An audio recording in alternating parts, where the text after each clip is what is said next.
안녕하세요. 펀드메딕입니다. 네, 장기 투자의 매력이 있어 보이는 인도네시아의 투자 매력을 점검해 보도록 하겠습니다. 투자할 수 있는 상품으로 에이스 인도네시아가 있고요. NH 아문디 자산운용의 인도네시아 포커스라는 펀드 두 가지가 보이는데, 최근 인도네시아 특징이면 대통령이 바뀌었어요. 프라보로 바뀐 부분이 되겠습니다. 오랜만에 점검을 해보게 됐는데, 최근 그 3년 이상 제가 점검을 해봤어요. 2021년 10월 5일부터. 왜 그렇게 보여드리냐면, 제가 이제 기존에 찍었던 영상 히스토리 찾다 보니까 이렇게 되었습니다. 일단 빨강색이 에이스 인도네시아고요. 녹색이 NH 아문디의 펀드인데 펀드 성과가 조금 더 좋네요.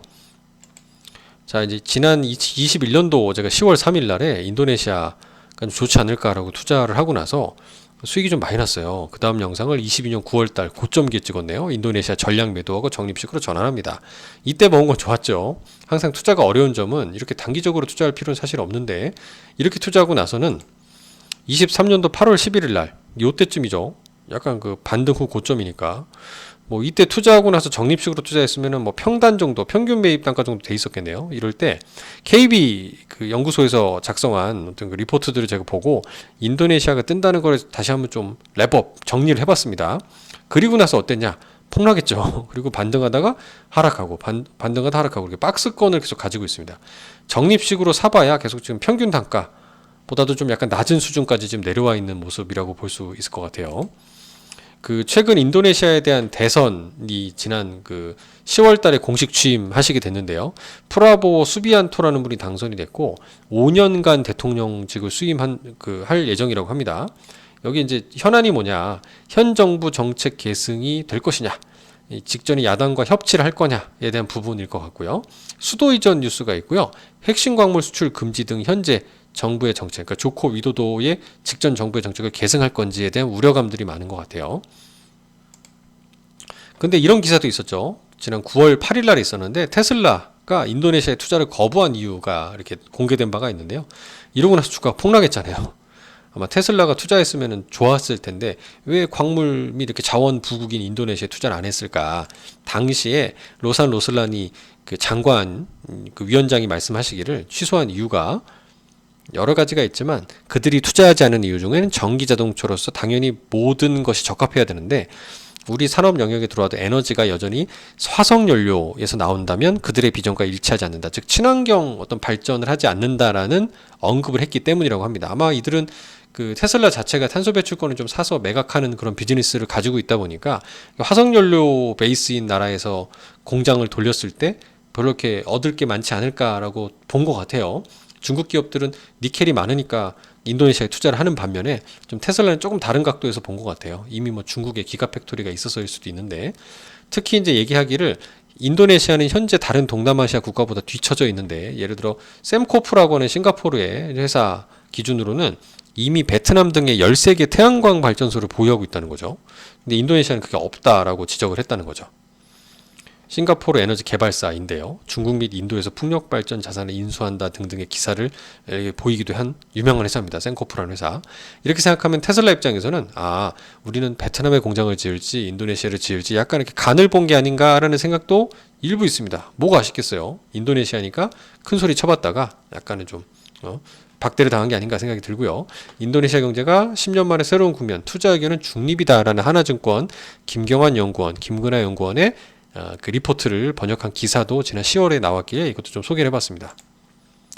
일단 정책 연속성에 대해서 말씀을 드리고 있는데 재정 부담 증가가 우려된다라는 점을 좀 꼽고 있네요. 근데 그럼에도 불구하고 이 인도네시아 그 광물 자원에 주목을 해서 HSBC가 스탠다드 차타드 은행 등과 함께 해서 포드와 화유 코발트 이 회사가 합작한 니켈 공장에 자금을 대출해준다. 그리고 여기에 브라질 광산업체 발레가 협력하고 있다. 여기도 브라질 나오네요. 이런 등등은 계속 기사로 나오고 있습니다.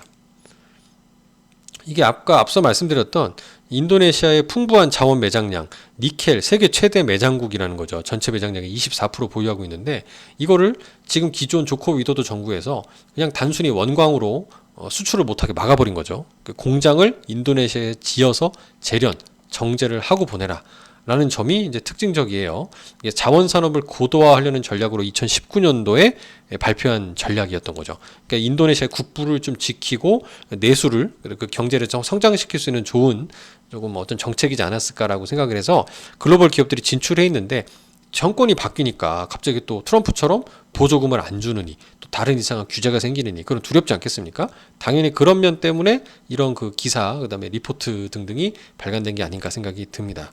또 행정수도 이전 관련돼서 우리나라 세종시를 롤 모델로 삼았는데 연간 500억 달러 규모의 대형 수주 프로젝트라고 관심을 받고 있다고 하죠. 그리고 이 앞서 말씀드린 하나증권 리포트에서 우려하는 거는 차기 정부가 40개 이상의 내각 부처로 구성된 전망이라고 해서 기존에는 34개까지만 한다는 상한선이 있었는데 그걸 폐지했다는 거죠. 정부 조직이 확대된다는 얘기는 투자 매력을 훼손시키는 그 기사가 될 수도 있습니다. 왜냐하면 정책의 비효율성, 시간이 오래 걸리죠. 행정력이 낭비가 될 수도 있고 뭐 하나 도장받고 승인돼서 다음 단계 넘어가는 게 엄청 오래 걸리다 보면 기업들의 입사성은 엄청난 이익이 훼손될 수 있는 부정적인 뉴스가 될 건 분명해 보입니다.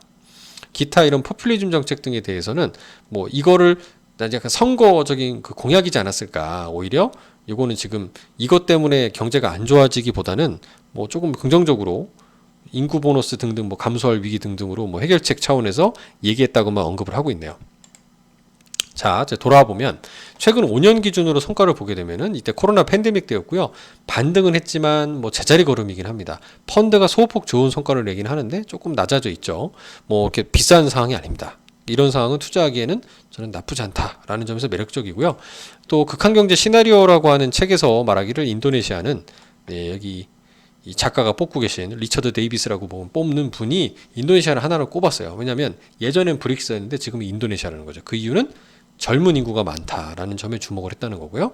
다만 주의할 점은 불평등, 정치적 불확실성에만 주의한다면 투자하기 좋은 나라다라고 언급하고 있다는 점이죠. 그래서 저는 이런 면에서는 아주 큰 비중은 아니어도 앞서 인도나 베트남과 더불어서 덜 비싼 상태의 이런 인도네시아는 조금 적립식으로 장기 투자해볼 만하지 않을까라는 생각에는 변함이 없습니다. 감사합니다.